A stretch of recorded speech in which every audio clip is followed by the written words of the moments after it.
स्वामी समर्थ सांगतात, आपल्या घरात खरोखर देवाचा वास आहे का हे ओळखण्यासाठी 5 सोपे संकेत मिळतात. एका भक्ताने स्वामी समर्थांना विचारलं, माझ्या घरात देवाचा वास आहे का? स्वामी महाराज शांतपणे हसले आणि म्हणाले, बाळा, देवाचा अंश घरात आहे की नाही हे या 5 गोष्टींनी कळतं. पहिला संकेत, सद्भावना आणि प्रेम. घरातील माणसांमध्ये जर नेहमी प्रेम, आपुलकी, आदर आणि शांतता असेल तर देवाचा वास नक्कीच तिथे असतो. दुसरा संकेत, सतत नामस्मरण. ज्या घरात रामनाम किंवा दत्त दत्त असा नामगजर होत असतो त्या घरात देव स्वतः वावरतो.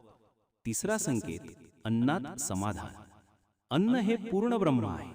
थोडं असो वा जास्त, सर्वजण घरात समाधानाने जेवत असतील तर ते घर देवालय बनतं.